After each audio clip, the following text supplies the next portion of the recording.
Hi, this is Ryan, the creator of Starclash, coming at you with a how to play video. Let's jump in. So in Starclash, the objectives are to be able to have area majority in these two regions here, these mainframe regions. And there are, you can see 6 different tiles here that you can occupy with your units. And the units would move in here and would be placed in here, and whoever would have the most in an area would end up getting a data point. And one of the objectives in the game is to acquire enough data points, and as soon as you have those data points, then you win the game. So in this case, you could see that the Argite player would have 3 in here and the other player would have 0, and they would get a point. Now it is possible to tie, and if you tied, each having 3, then both players involved would get the data point. You can also acquire 2 data per round by having majority in both areas. The other objective in Starclash is to take out your opponent's main base. If you eliminate someone's base, then the player's out of the game, and the last player with the base standing would be the winner. Now, just to give you a kind of high-level overview of what you're doing in the game, you're going to be starting out with a humble base and an outpost for producing units and a single worker.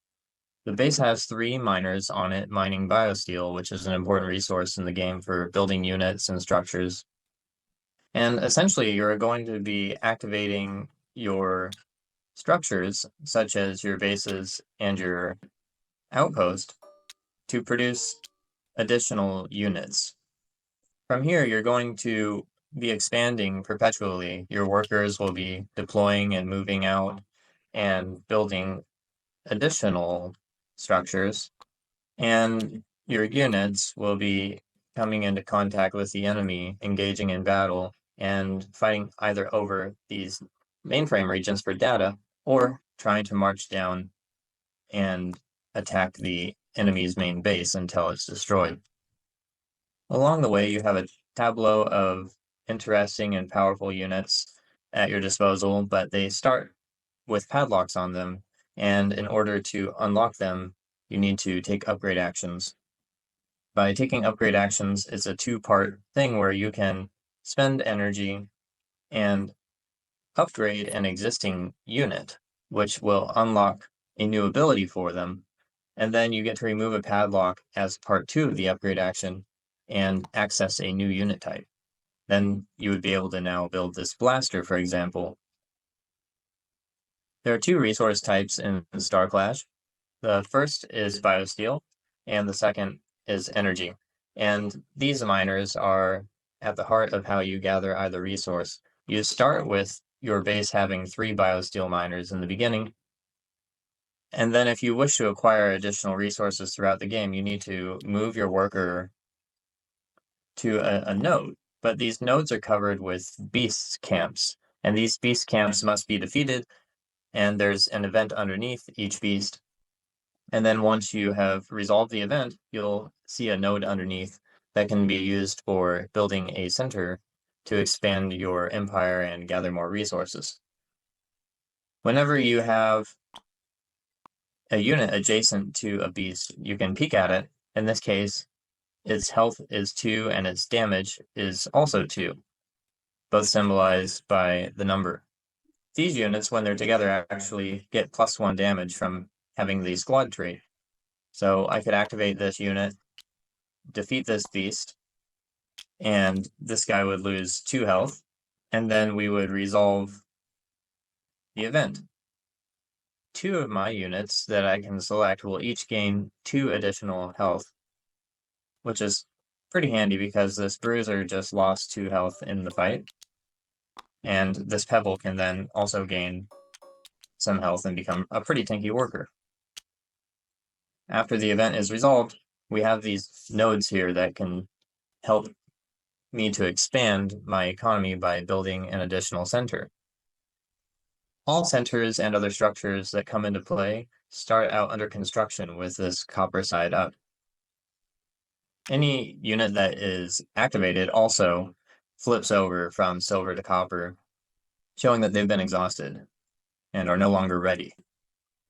When an expansion completes construction, you will be able to grab any combination of cubes and place them on top of the center.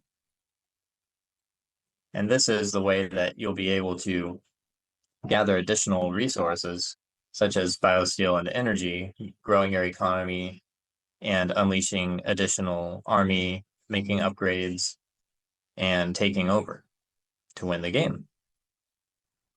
Now, this is a tabletop simulator version of the components, so they won't be shaped like this, but they will be translucent gems representing biosteel and energy on this resource area.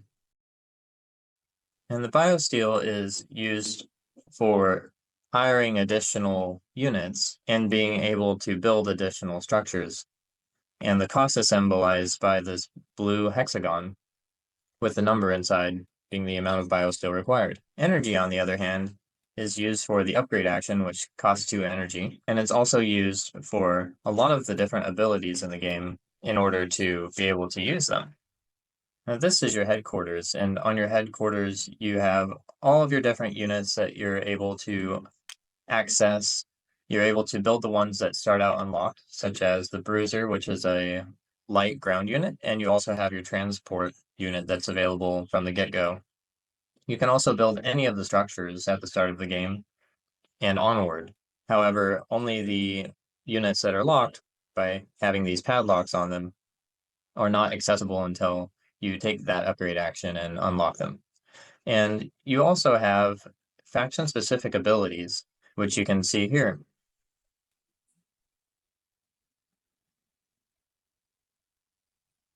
You have your cards here as part of your tableau, and really they're just here so that you can see the ability text on the cards that they may already start with by default, like this Herald, or when they're upgraded, you unlock an additional ability. The cards are also important because by showing which side is flipped upward on your tableau, you're signifying if it's been upgraded or not. When it's not been upgraded, it still has the upgrade cost located on it.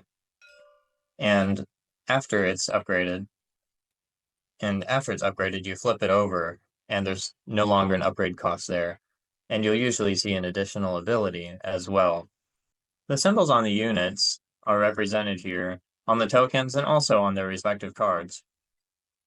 There are armor, which is the amount that you must eliminate.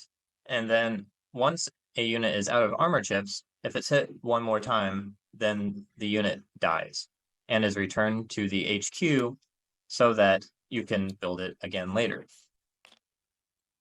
There's also speed, which is indicated by the arrow, and the number is how many hexes it could move on the battlefield when it's activated. You also have range, which is the number that determines how many hexes from the unit you're able to attack something.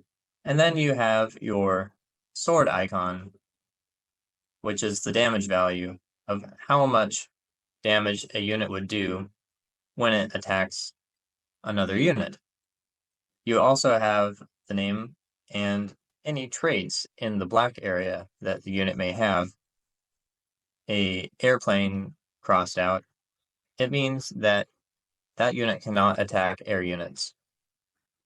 If that symbol is not present, then that unit may attack any unit type that is in range. In Starclash, there are 3 different main phases that comprise a round. There's the collect phase, where players simultaneously collect their resources based on the number of miners that are on their bases and centers. For example, this Argite player currently has 3 biosteel miners on his base, plus 2 on his center. He also has 1 energy miner on his center, so he'll get a total of 5 biosteel and 1 energy. This banks up in addition to whatever remaining resources you may have had in prior rounds. After the players have collected their resources, there's a control phase, which is the main heart of Starclash where all of the action happens. In the control phase, you'll be taking any of these one-turn actions, and only a single action may be taken. You can recruit any number of units, upgrade any number of units, spy to take first player, or activate. which is the most exciting in my opinion, where you're activating up to 2 units that you have, and you're able to then move, attack, and use each of the unit's abilities in any order that you want. You could attack, move, and then use abilities. You could move, use abilities, and then attack, however you like with that solitary unit that you just activated. Turns are really snappy in this way because you can only take one of these simple action types, and then you pass your turn. Finally, there's the conclude phase, where you would first check these mainframe areas to see if there were units inside that would qualify for data. Workers do not qualify for gathering data at these mainframe regions. This region has one bruiser inside, and the Argite player has one qualifying unit, whereas the Lumen player has 0.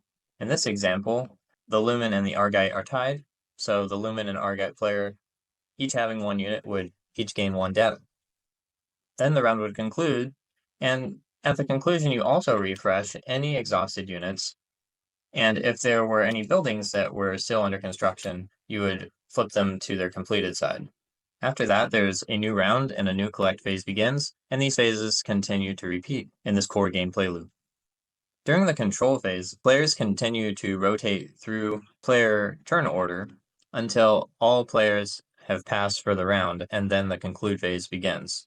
Players must at least take one of the actions. If they don't take any action, then they've passed by default. During a recruit action, players may recruit any number of units that they can pay for and that they have structures to support producing.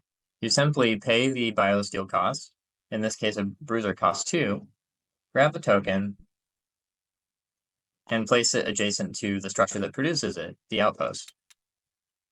It must be placed in an empty hex that is not occupied by any other unit.